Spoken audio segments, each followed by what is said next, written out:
سلام. سازمان عفو بین الملل با نشر یک گزارش گفت حکومت تاجیکستان با شروع حمله بی‌امان وکیلان دفاع در کشور را آزار می‌دهد و حقوق آنها را محدود کرده است. در این گزارش که روز 24 می نشر شد، زندانی کردن چند نفر وکیل دفاع از جمله بزرگمیر یاروف، شهرت قدرتوف و چند وکیل دیگر را مثال آوردند. درباره این گزارش و سبب‌های چنین برخورد حکومت با وکیلان دفاع صحبت داریم با دنیس کریواشف، نماینده عفو بین الملل که مسائل آسیای مرکزی را تحقیق می‌کند. دنیس، به برنامه ما خوش آمدید. دنیس، در گزارش شما گفته شده است که حکومت تاجیکستان یک باره به وکیلان دفاع رو آورد و به تعقیب و محدود کردن حقوق آنها شروع کرد. سبب چی است؟ شاید چندان عادلانه نیست که از ما درباره سبب‌های این برخورد پرسید، چون ما فقط وضع را تحلیل می‌کنیم و آماده صحبت درباره سبب‌ها نیستیم. اما سبب‌ها به قدر کافی واضح‌اند. ما در تاجیکستان شاهد سرکوب همگونه دیگراندیشی، نه تنها سرکوب مخالفین، بلکه سرکوب تمام اندیشه‌هایی هستیم که به اعتقاد حکومت از چارچوب تعیین کرده آن برای مردم بیرون می‌رود. با نظرداشت همین میتوان گفت که وکیلان دفاع در اینجا در جبهه اول ماندند. از زمانی که تعقیب اعضای حزب ممنوع نهضت اسلامی و دیگر گروه‌های مخالف شروع شد، آنها با طلبی وظیفه‌شان به حفظ آنها برخاستند، یعنی ادوکات‌ها موقع خود را برای حفظ حقوق شخص زیر حمایه‌شان گفتند، موقعی را که خلاف گفته‌های حکومت بود. برای همین وکیلان در جبهه اول و زیر آتش عملکردهای حکومت قرار گرفتند. متاسفانه ما نه تنها شاهد سرکوب دیگراندیشی هستیم، بلکه شاهد سرکوب آنهایی هستیم که نه برای اصول آزادی بیان بلکه در چهارچوب مسئولیت‌های کسبی خود عمل می‌کنند و این بسیار دردناک و خطرناک است.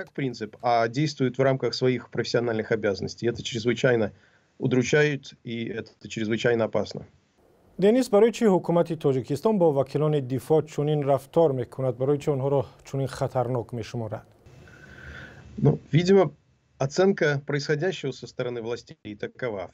ظاهراً برداشت حکومت چنین است. هر چیزی که بر مخالف عقیده های دولت گفته می شود، حتی حمایت کسبی متهمان به جنایت و سخنرانی وکیلان به منفعت افرادی که به جنایت های سنگین متهم می شوند، خودش یک نوع جنایت است. و اگر هدف مقامات از بین بردن محاکمه عادلانه و یا زمینه ها برای محاکمه عادلانه باشد، پس آن را به دست آورده است. گناه هر نفر و یا گروهی را که به جنایت متهم می شوند، شما می توانید فقط در محاکمه عادلانه ثابت کنید. محاکمه عادلانه آن وقت است که شما وکیل را انتخاب کنید، برابری در محاکمه تامین باشد، متهمان از شکنجه و فشار امین باشند، محاکمه شفاف صورت بگیرد. در تاجیکستان تمام این معیارها را زیر پا کردند.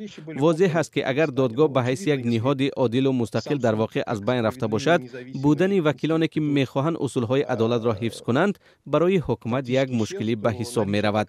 بار دیگر تاکید میکنم که سخن درباره حامیان حقوق نمی رود، سخن درباره آنهایی می رود که با تقاضای وظیفه در محاکمه به منفعت زیرحمایه‌شان سخن میگویند. برای همین سخنرانی بزرگمیر یاروف به منفعت مزاجانش افراطگرایی نبود. طور خودش در دادگاه گفت او افراطگرانه بلکه ادوکات است. او چیزی را میگفت که وظیفه کسبیش طلب میکرد. جنایت شمردن این کار از طرف مقامات خودش یک نوع جنایتکارانه است.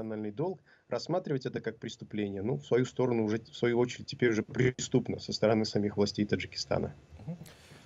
عاقبت‌های تعقیب وکیلان دفاع برای نظام دادگاهی تاجیکستان و عموماً وضع حقوق انسان در کشور چی گونه میتواند باشد؟ Последствия того, что мы наблюдаем, самое печальное. Дело в том, что عاقبت‌های تعقیب وکیلان دفاع غم‌انگیزند. گپ سر آن است که نه حکومت و نه مقامات نباید به مردم بگویند که شما به این حق دارید و یا به آن حق ندارید. متاسفانه واقعیت این است که حکومت‌ها تصمیم می‌گیرند مردم را از کدام حقشان محروم کنند. نوابسته از تمام عهده‌داری‌های بین المللی، قانون اساسی و کفالت قانون‌ها، حکومت‌ها امکان دارند که مردم را از حقوقش محروم کنند. حالا وضع همین گونه است. جمعیت بی حقوق برای هر کشور همیشه خطرناک است و متاسفانه ما می‌بینیم در کشور حرکت به این سمت است. استقلال وظیفه وکیل دفاع را باید فوراً برقرار کنند. باید عدالت در تمام قرارهای دادگاهی که در رابطه با وکیلان دفاع قبول شدند برقرار شود. محاکمه ها باید باز و فهما باشند. استقلال وکیلان یکی از رکن‌هایی است که عدالت روی آن می‌ایستد و در نهایت ثبات در جامعه تأمین می‌شود. عاقبت‌های برداشتن این ستون یا زیر فشار گذاشتن آن بسیار رقت‌آور خواهد بود. ما هم در گزارش به همین چیز تاکید کردیم و امیدواریم ما را میشنوند. میخواستم ذکر کنم که ما میخواستیم در این باره با حکومت تاجیکستان مکالمه کنیم. بارها برای این ملاقات مراجعت کردیم. تمام مراجعت های ما به نهادهای گوناگون در دوشنبه و سفارت را نادیده گرفتند. در واخر با مقامات تاجیکستان در نشست حقوق انسان سازمان امنیت و همکاری اروپا خودم به نزد رئیس هیئت تاجیکستان رفتم. کارت خود را دادم و نشانی آنها را پرسیدم. به من نشانی یک پشت الکترونی خصوصی را دادند ولی از آن به سوالهای من هیچ جواب نآمد.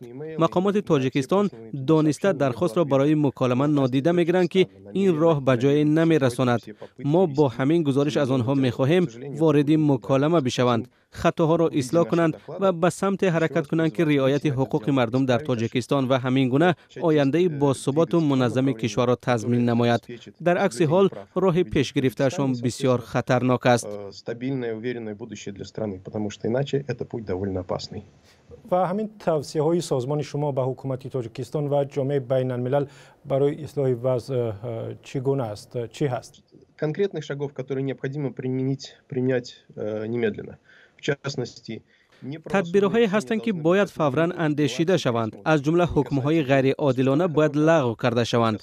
از جمله پرونده‌های وکیلان زندانی و پرونده‌هایی که به حمایت از محکوم شدگان صدا بلند کردند و خودشان به جوابگری جنایی کشیده شدند.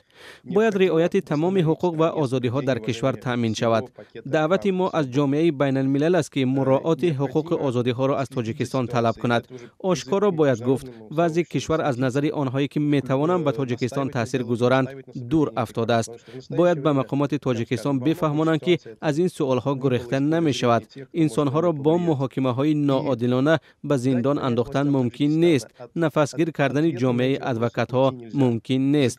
استقلال وکیلان دفاع را باید به هیچ تأخیر برگردانند. برای این شاید اصلاح قانون ها لازم باشد، ولی باید اصولا تصمیم بگیرند که تأمین استقلال ادوکات ها کفالت رعایت حقوق انسان در تاجیکستان است و با تکیه به همان اصول عمل کنند. Все изменения достаточно просты.